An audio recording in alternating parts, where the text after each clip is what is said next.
What it do, fellas? Xenoblade Chronicles, an iconic JRPG. I know about it. You know about it. Grandmothers know about it.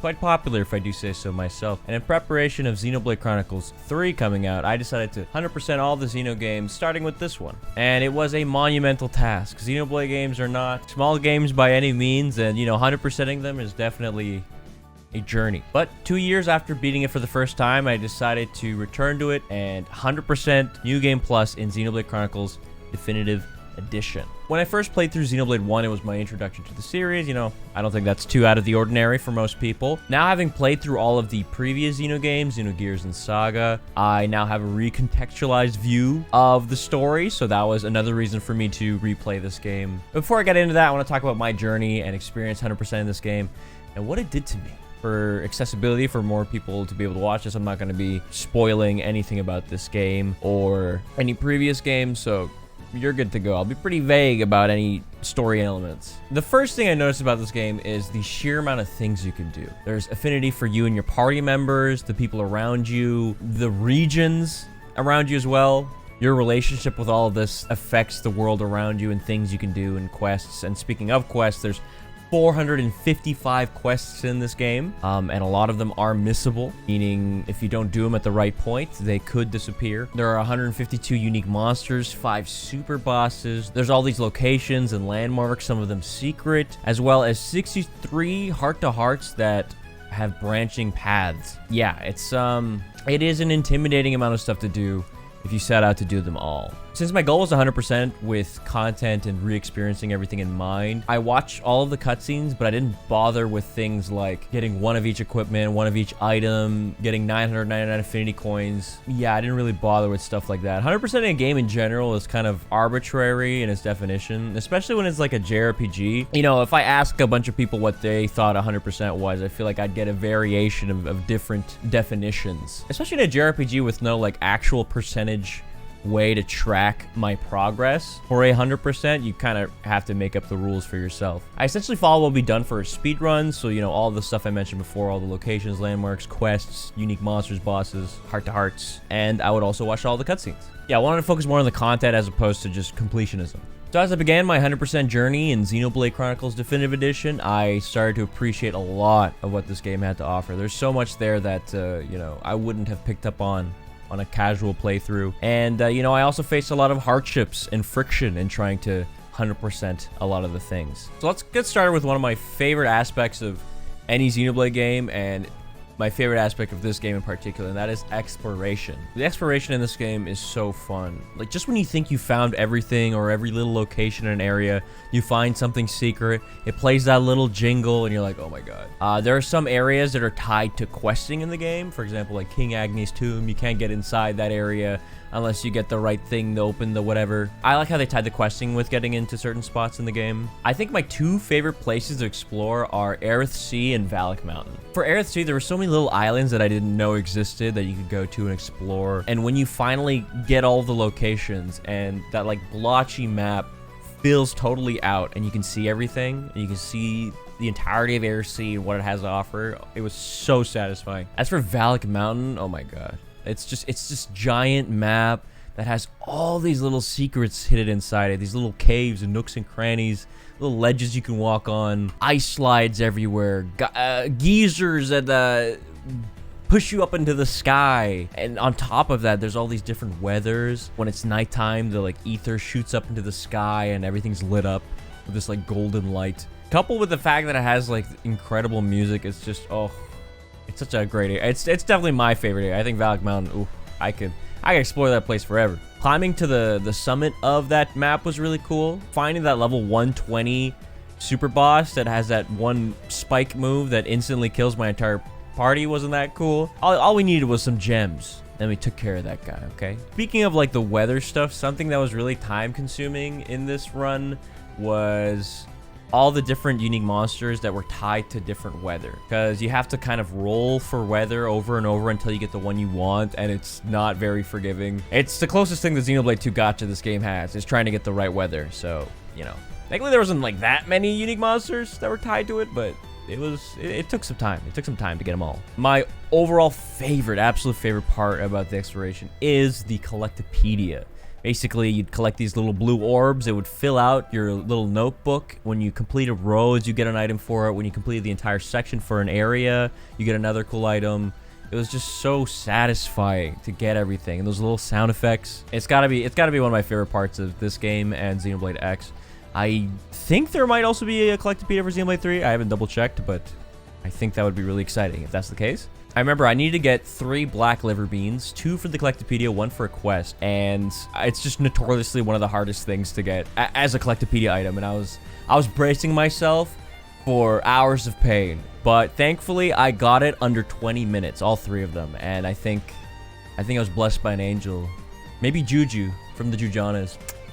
Yeah, but I think I ran out of my luck now, so. In regards to the quest thing, Xenoblade 1 actually had a lot of fun quests. There are like a decent amount of generic ones, but I didn't mind them too much because they incentivized like going around to little secret areas to collect collectibles or fighting unique monsters or just random monsters scattered around the map. Since it promoted the exploration aspect of it that I liked so much that, you know, I didn't mind the generic quests. There were a lot of enjoyable storylines in the game, like the Bana drug cartel or the Secrets of the Giants, or the stoic Kenny Rohan. There were a lot of enjoyable things to do with the quest, but what I found difficult to keep track of was branching quest lines that had like multiple quest paths. Yeah, sometimes I would like try to search for a quest I didn't have access to because of something else I picked. Also, if you didn't have a guide knowing specifically what amount of affinity you needed to activate a quest, like an affinity in an area, or which NPC you needed to talk to first for affinity beforehand to even be able to do certain things, was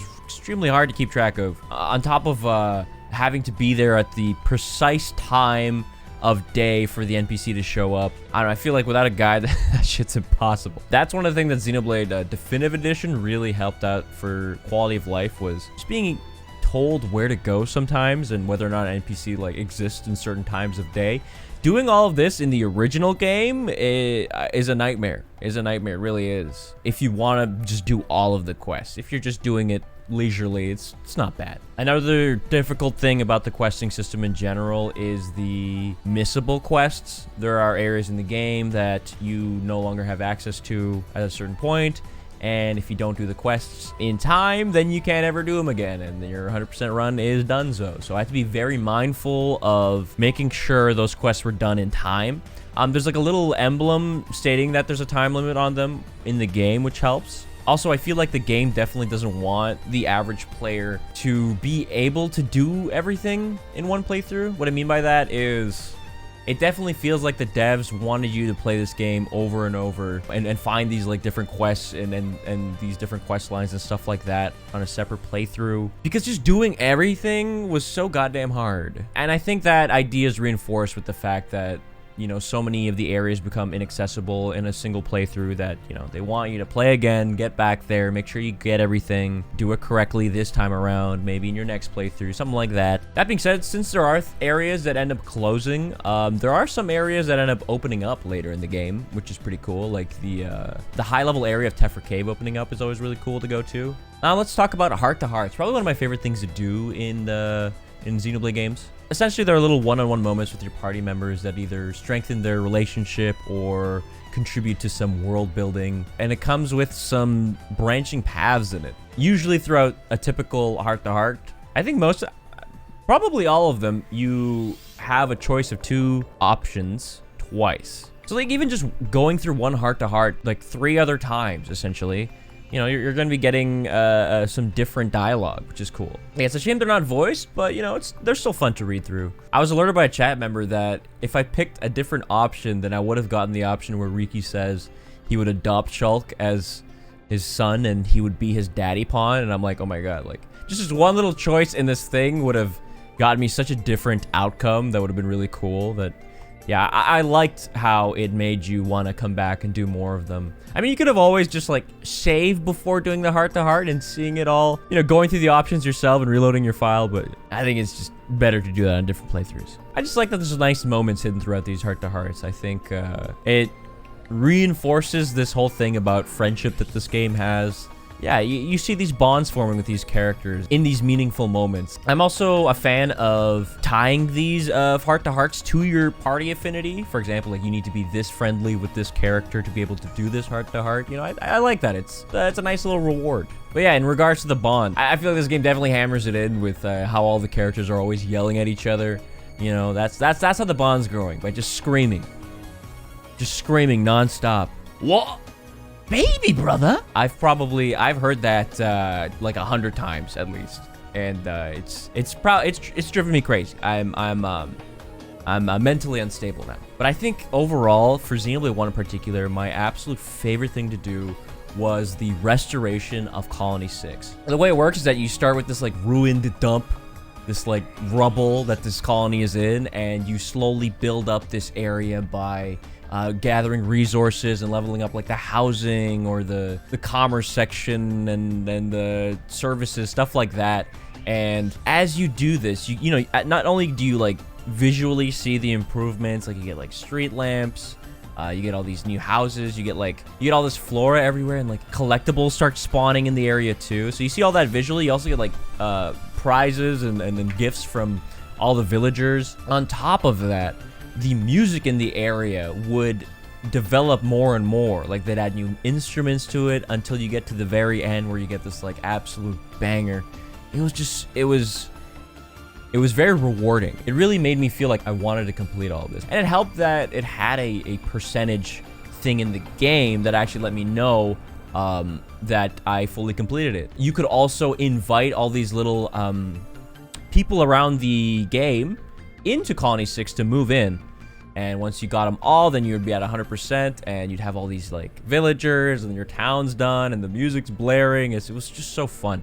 I really hope rather that they add something like that in Xenoblade 3. I think any type of reconstruction is just a blast. I think I've only done that in this game and Final Fantasy 14, but both times I had a blast. So here's to hoping we get to see more of that in a future game. So in regards to 100%, I actually want to get into something about the fact that I'm doing it in New Game Plus. Aside from like all the time I'm saving by not having to like grind and all that, one of the best aspects, aside from the fact that you have all these cool outfits that you can wear and like revisit these cutscenes with like, you know, new duds, is that I enjoy the exploration a lot more, because in this game, unlike Xenoblade 2, you don't have the ability to turn off aggro from enemies.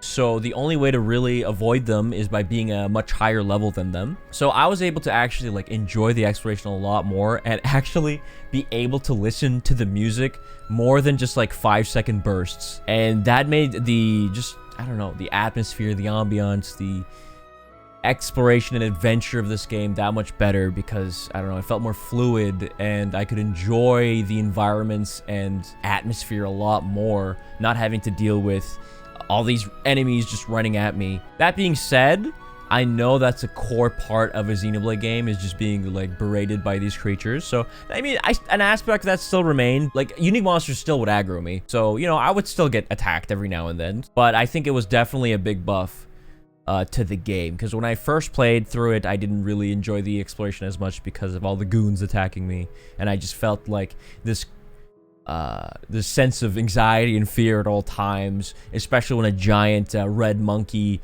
named Rotbart was looming in the distance, ready to kill me. Well, that never changed. He's still out there. Especially in terms of being able to listen to all the music, I really like started appreciating what this game had to offer for the music. Like, there was just no bad tracks, whether it's day or night. Every single area had like bangers. Maybe my least favorite was probably like Bionis Interior, but it was kind of fitting. But every other area, man, was so good. I totally forgot how fucking fantastic the Definitive Edition soundtrack was. Sorry, I almost burped. Yeah, there's some god tier music in this game.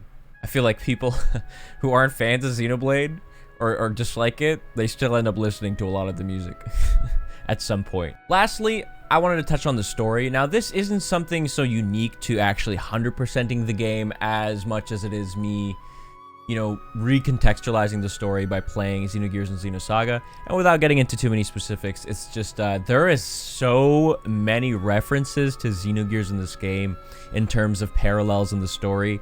It's actually crazy.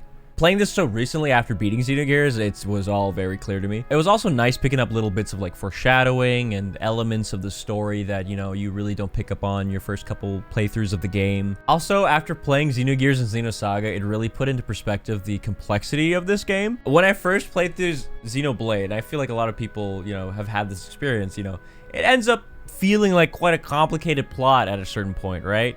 And after playing Gears and Saga, it's actually, to me, this story is quite tame in comparison. I think relative to other JRPGs, quite complicated, but like relative to the older Xeno games, it's very tame, very chill, which I thought was really funny. Ultimately, what 100%ing Xenoblade Chronicles Definitive Edition did to me, it gave me a larger appreciation for the game and its depth, and the sheer variety of things to do. It was a fun, challenging, and exhausting experience that took about 8 days of non-stop playing to do. It took about, like, what, 60 to 70 hours in New Game Plus. If it was, you know, from scratch, probably double that. I think Xenoblade, the series, excels in exploration, and this game is definitely no exception.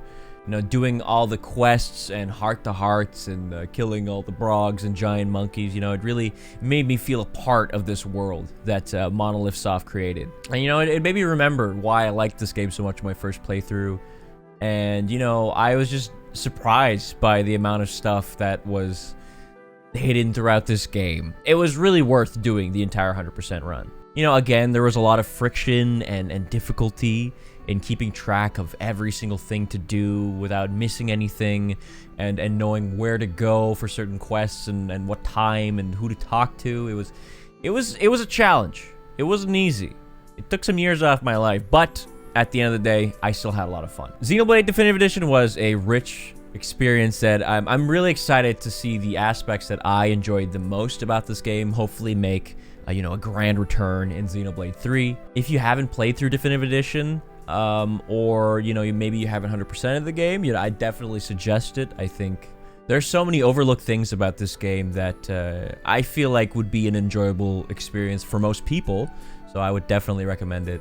It's just such an immersive and breathtaking world. It's so unique, man. Like, the fact that they designed this game, you know, on two titans that are so contrasting of each other, it's already unique and iconic world filled with wonder. I hope you enjoyed the video. I'm still new to these talky videos, but I think it's been a fun way to kind of express my thoughts on stuff. I feel like when I do a more, you know, a faceless edited video, it's I get a little too much into nitty-gritty and don't let my feelings flow. Feel free to check out more of my Xenoblade content on Twitch, twitch.tv/flyann. I'm live 4 days a week, always playing some Xeno stuff, you know, come hang out. It's a good time. And if you're not subscribed to the channel, consider it.